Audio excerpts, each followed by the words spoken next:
Ferrari have been lying to us. It looks like they did in fact offer Lewis Hamilton a contract after all. And it wasn't just once either.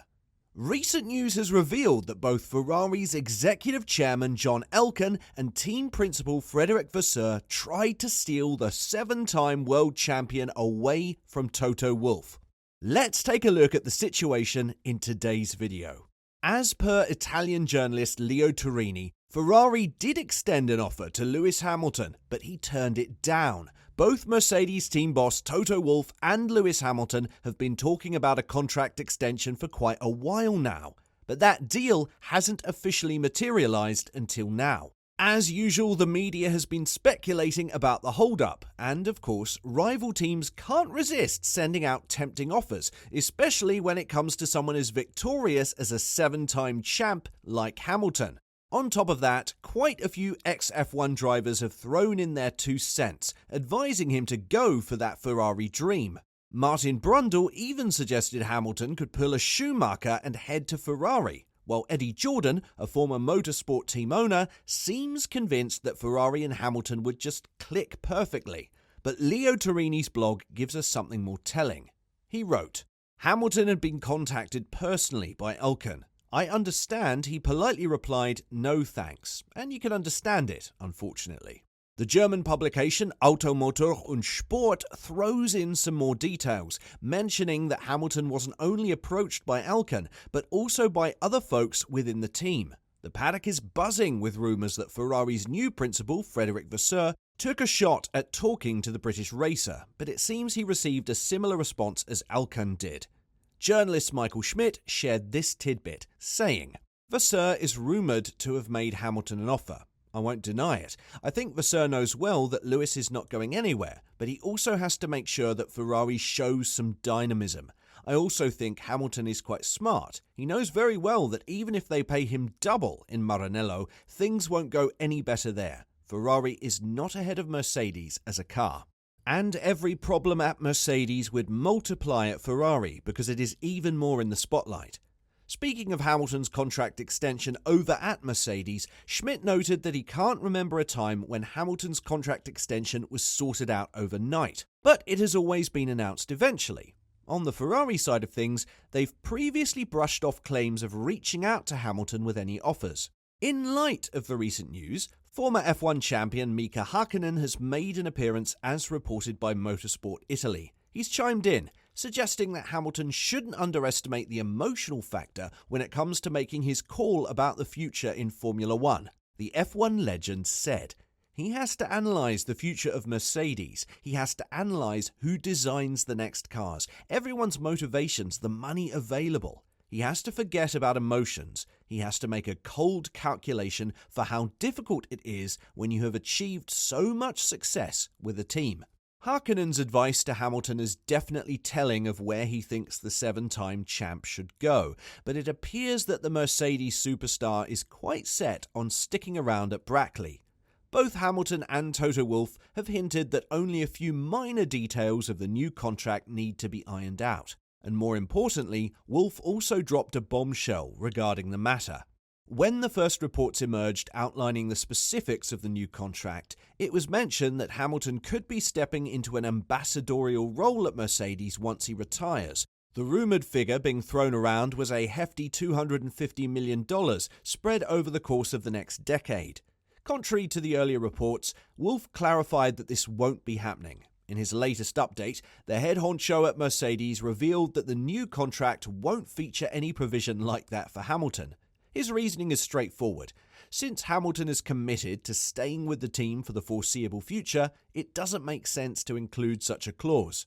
Hamilton himself has openly stated his intention to continue in F1 for another 5 years, but the responsibility of maintaining this partnership for that duration rests on Mercedes' shoulders. While talking to motorsporttotal.com, he said, "It's simply minor details that need to be resolved in the contracts. No, we're not discussing an ambassador role after his retirement. That's also not part of the contract negotiations. I believe he has many years ahead as a driver in this team, so it's just about clarifying things in the contract."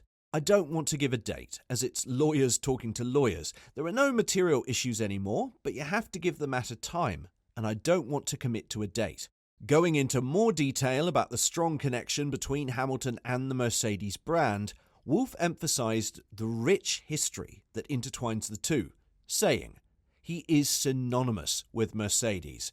We have experienced so many highs and lows, so many situations that were challenging on both personal and professional levels, and so many extremely positive moments, and I believe that has bonded us together."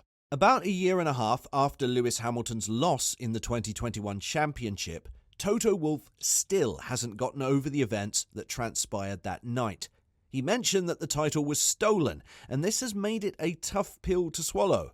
While making an appearance on BBC Radio's Desert Island Discs, the Mercedes team boss let his feelings about the robbery known, saying, "Both drivers started with equal points into this race. Best man and best machine wins, and the best man that day didn't win. And it's still something that stings. Not of losing it, because I wouldn't have been able, and all of us would have been able to lose that race fair and square and admit that. But it was stolen, and that made it difficult.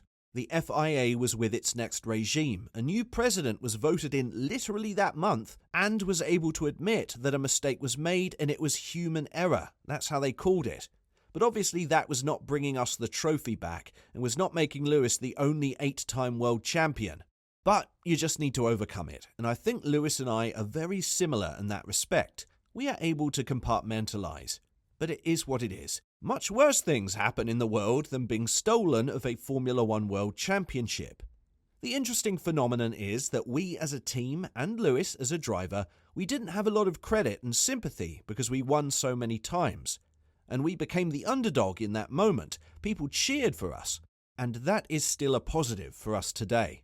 Now, looking into the future, Mercedes remains absolutely certain that George Russell will eventually become a Formula One champion, even though he experienced a bit of a dip in his second year. The British driver left a remarkable impression during his initial season with the Silver Arrows. Securing that position came after a 3-year stint with Williams, and he made his debut for Mercedes ahead of schedule at the 2020 Sakhir Grand Prix, stepping in for Lewis Hamilton, who was sidelined due to COVID. This year, Russell's steady performance has shown some fluctuations, and he hasn't managed to secure a spot in the top 5 in 7 out of the 12 races held thus far. Nevertheless, Mercedes maintains an optimistic outlook on the 25-year-old's prospects, firmly believing that he will eventually guide them to Formula One success, following in the footsteps of Hamilton, who has done so many times before him. Mercedes trackside engineering director Andrew Shovlin said this about their young protege. "He's a hugely professional driver who's working very, very hard, and he's one of those that you'd say no doubt he'll win a championship at some point, providing we can give him a car that's fit for that job. And we're obviously working very hard to achieve that. But he's very technical. He adapts well to different conditions. All good drivers get better over time. They're focused on looking for every opportunity to improve. When he got pole at the Hungarian Grand Prix last year, it was a surprise for us because we didn't have a good Friday. We did make some changes to the car, but he did a fantastic job in qualifying to get that. So he's super focused and no doubt that he'll be part of much success for the team in the future." With Sir Lewis contract negotiations inching closer to being finalised by the minute, it seems like George Russell is going to have to bide his time for now. And as for Hamilton's future in the sport, do you think that sticking with Mercedes is the right choice? Or would he be better off driving for Ferrari, like so many F1 greats did before him? Tell us in the comments section down below. And, as always, don't forget to like and subscribe to the channel if you haven't. Thanks for watching.